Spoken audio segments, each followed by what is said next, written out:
Hello and welcome to another Purple Insider Extra. Matthew Coller here, along with Sam Ekstrom. Reminder to get our 72-page Viking-centric draft guide. Go to purpleinsider.substack.com. Sign up for just 1 month, $7, and you get the whole thing and all of our draft coverage. Good deal. So, Sam, the NFL has made some rule changes, including one that will allow other players now to wear single digits. I'm sure that kickers are writing down their prices on napkins to hand to all the players who want their number 2s or number 4s.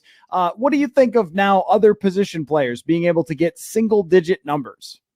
Yeah, this is interesting. Tom Brady's already come out and said that he's upset about it because I guess I didn't even consider this, that when you're blocking someone, if you have an assignment, you're used to seeing, like if you have to block a linebacker, you're used to seeing a 52 or a 48. You're not used to seeing a 7 trying to shoot the gap, and Tom Brady thinks this is going to be a problem. I think that we can give the players some more credit than that.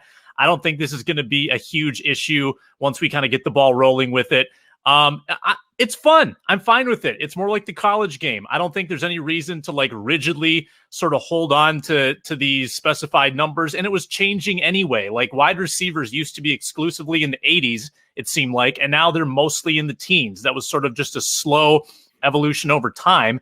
And when you've got teams constantly retiring numbers and like you're running out, you've got players sharing jersey numbers in training camp. If we can avoid that, I'm all for it. So yeah, I like it. And if I'm Sean Mannion, I'm setting the price high if Dalvin Cook wants to wear his college number next year. Yeah, that's a good point. And I think that just certain guys look really cool in single digit numbers. I mean, there's no other real debate about it for me. Is if somebody wants to wear a single digit number, I'm not that concerned about whether, Tom Brady's going to be able to pick up the blocking assignment or whatever. And plus Brady, how much longer are you playing, man? Like maybe it's time to move on. But, I think that there's a lot of players who will look very cool in carrying over their college jerseys. Now, I've already seen from Cam Dantzler and Justin Jefferson that they plan to stay with 27 and 18, their Vikings numbers, because they've already established the brand, I guess. But the new crop will be able to come in and get these single digit numbers.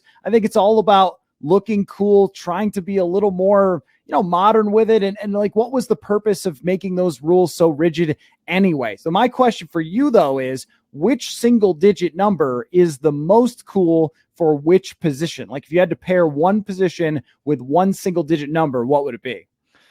Ooh, I like that. So wide receiver, probably number 1. I just think that 1 it's just flashy. There's no like crooked lines in it. It's smooth.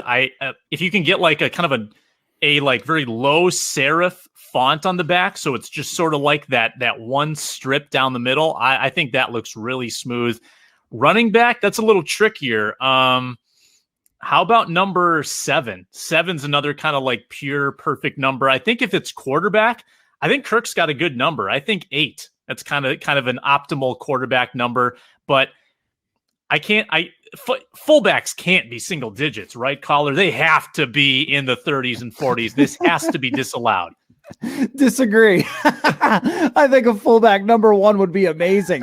They're actually, back in the day, Michael Jackson, the old Cleveland Browns receiver, wore number 1 for a little while. I forget how that ended up happening. Maybe it was only in preseason, but on his football cards, he was wearing number 1 in the same way that Randy Moss had 18 on Madden 99 because he hadn't gotten his number 84 yet. So there have been like some instances of football cards being out there with single digits. I think a running back, Dalvin Cook has it right. Number 4 is an extremely cool number for a running back. And I'll go number 2 for a wide receiver. There's just something fast about that. I don't know what it is. Maybe it's similar to 21, which I also would love to see more receivers use number 21. Remember when Deion Sanders back in the day, they used to put him in wide receiver for the Cowboys at times. Thought it was a pretty cool look. Other rule changes, we're getting close here, Sam, to Skyjudge, and I appreciate that. I think that the NFL should use its replay, use its video technology as much as possible. So even if the rule is sort of a not exactly Skyjudge, but kind of Skyjudge,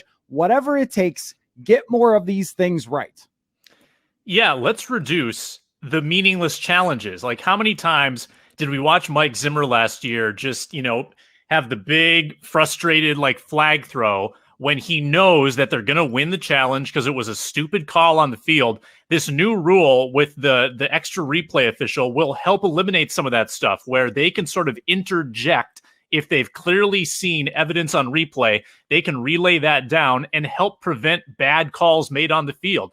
How unjust does it seem sometimes if a team has to waste a challenge or run out of challenges early in a game because of an egregious call on the field? So let's eliminate that, and let's try to get those 3-minute, 4-minute reviews out of the game, because honestly, it slows it down. People are all concerned about pace of play in every sport, really. Let's keep these games under 3 hours and just eliminate the downtime.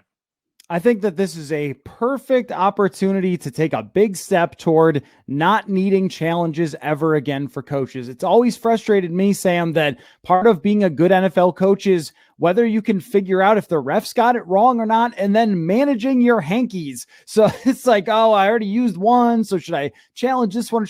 Like, this should not be part of being a good football coach. Being a good football coach should be X's and O's and schemes and managing your team, and not whether you can throw the red thing at the right time. So the closer we get to that, the better. Now, there is a rule change or an emphasis that I'm not super thrilled with, and that means calling more taunting penalties. Who wants that, Sam? Who wants more taunting penalties? Who is the nerd who was in that room saying, you know what our big problem is here with this sport? Not enough taunting flags. That's what I really want, is for taunting to also determine outcomes. This is a bad choice to emphasize this, and I hope that they just do not end up doing this.